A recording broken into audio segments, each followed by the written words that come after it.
Supply chain issues are causing major shortages of used cars, and the data shows it's driving prices way up. The cost of used cars and trucks increased by almost 25% over the past year. As demand continues to rise, so does the number of stolen vehicles. Nearly 900,000 cars got swiped last year, a 9% increase from 2019. That's from the National Insurance Crime Bureau. CBC's Andrea Day spoke to cops across the country about why so many cars are getting taken and what they're doing to stop it. The woman on the right side of the car is pumping gas. Suddenly, someone appears and jumps into her driver's seat, taking off, while the woman struggles to hold on. The same crime spree unfolding in cities across America. In Brooklyn, New York, Zach Sobel parked his Audi outside a pet store. A quick stop, the car running with the AC on. His French bulldog, Calvin, in the car. I assumed I locked it. But when he came back minutes later, the car was gone, and so was Calvin. My stomach just sank. Hours later, cops tracked down the car. There he is. Thankfully, with Calvin safe inside. It was such a scare and really wasn't sure if I'd ever, see him or the car again. We have not seen this kind of crime increase involving automobiles or in violent crime in approximately 30 years. The National Insurance Crime Bureau tracks car thefts across the country. David Glowy is the CEO. One reason for the surge in crime? You have a high demand for used vehicles and a low supply. And what that makes is a perfect storm for increased crime. And one thing making cars a lot easier for criminals to steal: the key fob, the electronic key that starts up your engine. Most cars now come with it. Trouble is, too many drivers are leaving the fob inside their car. The latest numbers from NICB show out of close to 800,000 cars stolen, more than 84,000 had the key left inside, a number that's rising each year.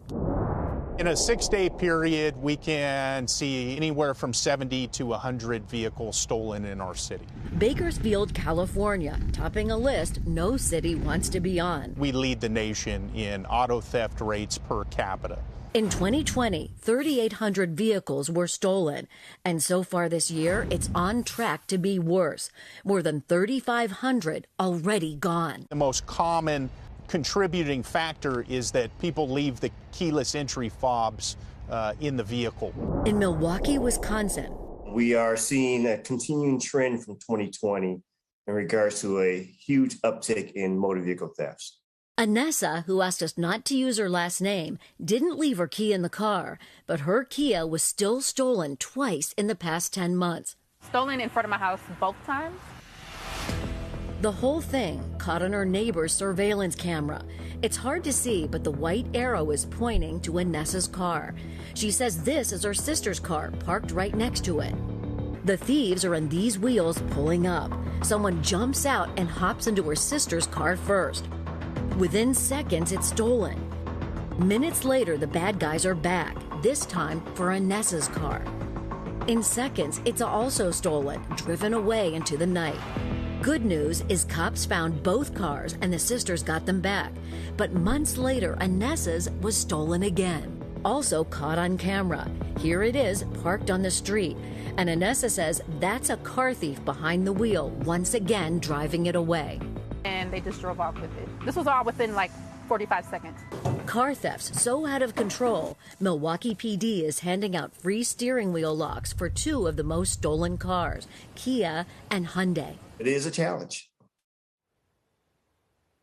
And Shep, it is a very big challenge, but he says one thing that can really help, and that's never, ever leave the key fob inside your car. Now, we've heard over and over that car thieves, they'll literally walk around, they're checking all the car doors until they find one that's open with the key inside. And it's not taking long to find them. And I personally know someone who just had 2 high-end cars stolen right from their driveway. And guess what? Those key fobs, they were inside, Shep. Well, there you go. Don't leave them inside. Andrea, thank you.